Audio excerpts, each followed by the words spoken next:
Good afternoon, everyone. So I'm going to start by taking you to Party block of Badwani district of Madhya Pradesh. What you see here is a story of heartbreaking loss. The soil is parched. The topsoil is gone. Land is parched. The rainwater that falls rushes away. This land is no longer productive. 50% of the land in Badwani district is no longer productive, primarily due to water erosion. And Badwani is not the only district in India where this is happening. Millions of hectares of land across India is like this. Land once green, once life-giving, is now barren, brittle, and vulnerable to climate change. Can we heal our land? Can we heal livelihoods, heal biodiversity, heal climate all at once? At WRI India, we asked ourselves this question. This led us to creating the Restoration Opportunity Atlas of India. This is a scientific geospatial map that revealed something extraordinary. There's 100 million hectares of land in India that can be restored through forest protection and landscape restoration. It has the potential to improve incomes for 700 million population of India that live off the land. It has the potential to sequester 3 to 4.2 billion tons of above ground carbon by 2040. This will help India meet its NDC commitment, the nationally determined contribution on tree cover and forestry. But what does restoration mean? It means using landscape principles, topography, geology. It means taking into consideration both development and conservation when we create a plan for a chosen area that is able to secure livelihoods and also conserve and protect nature. How do we do this, right? Imagine these as little pieces of mosaic spread across 60 to 80 million hectares of India. India has 6 lakh villages. Imagine doing this across 6 lakh villages of India. This is a mosaic. You can't just paint it with a single brushstroke. Every parcel of land is different, right? Every village has its own challenges, has its own ecology, has its own rhythm. How do we do this? The architecture of intervention can be scaled up, but the individual actions will all have to be community-driven, will have to be locally led. So we at WRI India, with our partners, Transform Rural India and the India Climate Collaborative, together are working on an initiative of restoration for a Harit Bharat. Through this initiative, we are enabling 20 local champion organizations to restore 20,000 hectares across 200 villages of India. What do our local champions do? Our local champions use an integrated approach to restoration: soil moisture conservation, water holding structures, tree-based interventions, sustainable agriculture, creating markets for tree produce. Water structures, growing methods, species used are all chosen in consonance with the topography. Right place, right use, right species is the mantra that we use. Forestry plantations, our use slopes are greater than 25%.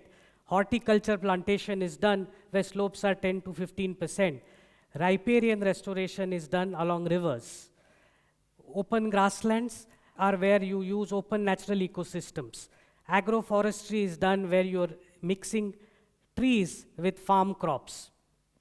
All actions are locally led, right? You need to capture local wisdom, local knowledge, local leaders.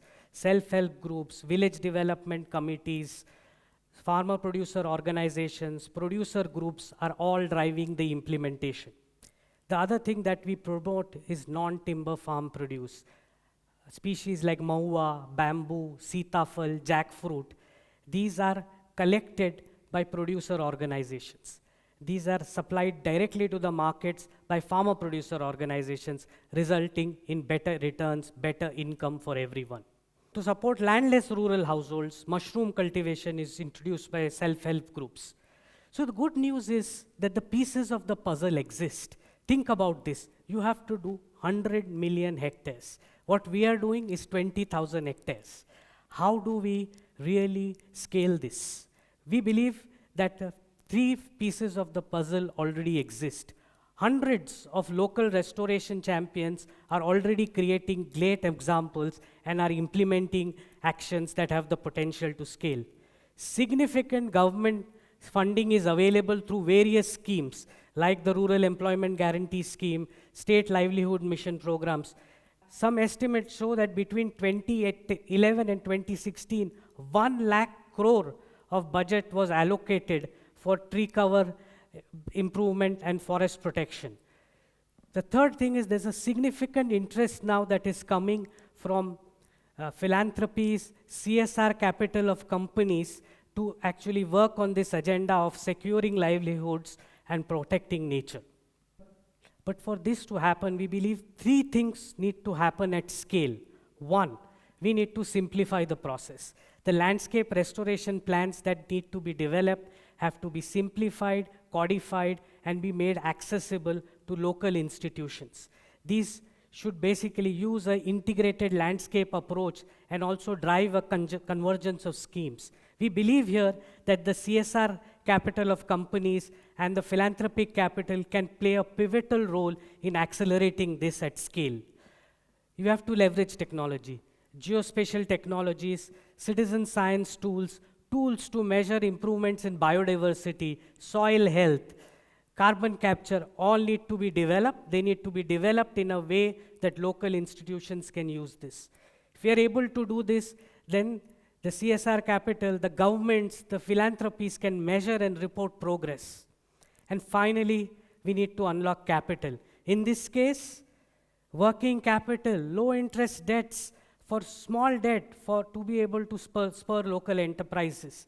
And we believe that the better planning and the robust tools can actually create guarantees to unlock this kind of capital. So let me do this. Let me bring you back to Badwani district, right, where rain is falling now. The topsoil is still there. Water is seeping in. Trees are binding the soil. The fruit trees are all blooming. There is secure livelihoods, and the air is cool. By 2030, this is possible. It is already happening in 1 village, 1 hectare, 1 champion. But we believe that we need tens of thousands of more people creating the organizations, building the technology to be able to make this a movement. We want more people, more organization, more governments, more companies to participate in this initiative. We believe that we can all truly restore the 100 million hectares of land in India that is degraded. It has the potential to secure livelihoods. It has the potential to sequester 3 to 4 billion tons of carbon, and it has the potential to improve incomes and livelihoods of the 700 million Indians who live on them. Thank you.